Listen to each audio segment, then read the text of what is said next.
Imagine someone handed you a small medal and said, "Wear this, and your life could change." Most people would smile politely. Some would laugh. Others would walk away. Because we've learned to distrust extraordinary promises, especially when they come attached to ordinary objects. And yet, for almost 200 years, millions of people across the world have continued to wear one particular medal. Not because it's expensive, not because it's fashionable, but because of a promise. A promise that, according to one young nun, came directly from the Virgin Mary herself.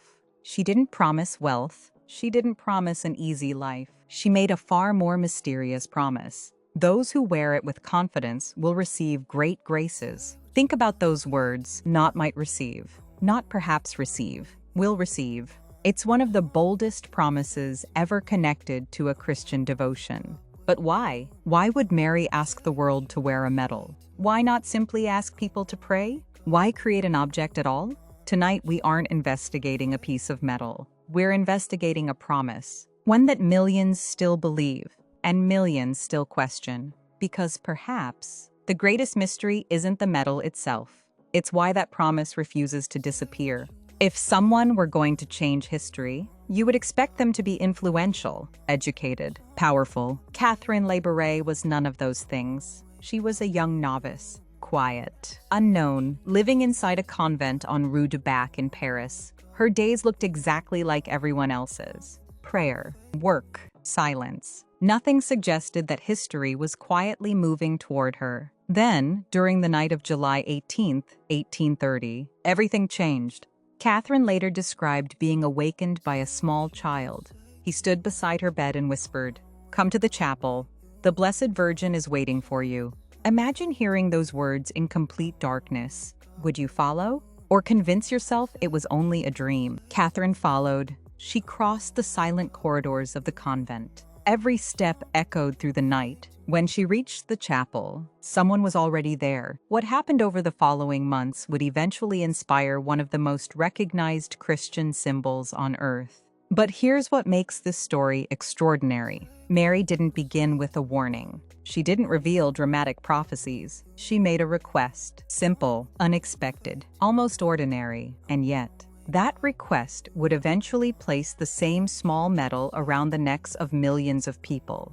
The real question is no longer whether Catherine saw what she claimed. The real question is why this request has survived for nearly 2 centuries. Because once you hear what Mary actually asked, the mystery only becomes deeper.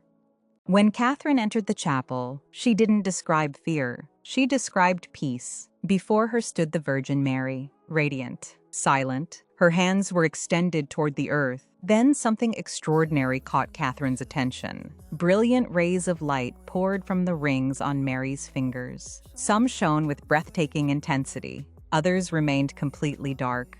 Confused, Catherine listened as Mary explained their meaning. These rays are the graces God pours upon those who ask for them. Then Catherine noticed something else. Some of the jewels gave off no light at all. Why? Mary's answer was both simple and deeply unsettling. They represent the graces people never ask for. Pause for a moment. Not blessings God refuses to give. Blessings we never think to seek. That single sentence changes everything. Because the story is no longer about a medal. It's about a relationship, about trust, about the possibility that countless gifts remain unopened. Not because they don't exist, but because no one asks. Then the vision changed. Around Mary appeared an oval of brilliant light. Within it, Catherine read words she would never forget. "O Mary, conceived without sin, pray for us who have recourse to thee." And then came the request that has echoed through nearly 2 centuries. Have a medal struck according to this model. No long explanation, no complicated theology, just one instruction: create the medal. At first, it almost sounds disappointing. Why a medal? Why not another gospel? Another prayer? Another miracle witnessed by thousands? Why ask the world to wear something so small? Perhaps because small things stay close to the heart. But when Catherine turned her attention to the reverse side, she realized this wasn't just a medal. It was an entire message, cast into metal. On the reverse appeared a cross rising above the letter M. 2 symbols, one mystery. For Christians, the meaning is profound. Mary is never separated from Christ. She doesn't point to herself. She always points beyond herself. Beneath them, two hearts, one crowned with thorns, one pierced by a sword, love and suffering, together, surrounding everything.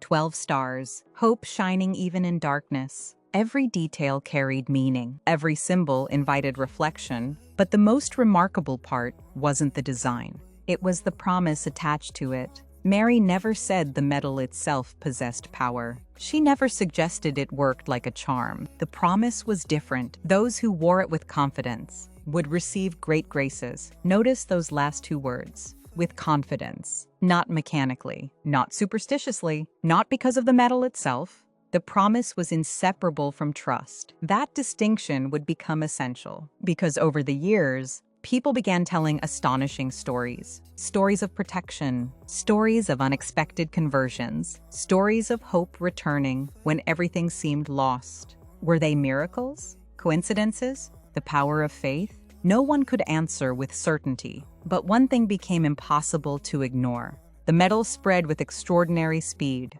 not because governments promoted it, not because armies carried it, because ordinary people gave it to other ordinary people. One family, one friend, one stranger at a time. Within only a few decades, millions were wearing the same small medal, not because they understood every symbol engraved on it, but because they believed the promise behind it. And that raises an even more fascinating question. What happened to convince so many people that this promise could actually be true? One small medal has inspired millions. But what if history preserved something far more extraordinary than a medal? A piece of cloth marked by the image of a crucified man. No paint, no pigment, no artist. For more than a century, scientists have tried to explain it. Some believe they have. Many believe they haven't. In our next investigation, we'll examine one of the most studied objects on Earth, the Shroud of Turin. And once you see the evidence, you may never look at it the same way again.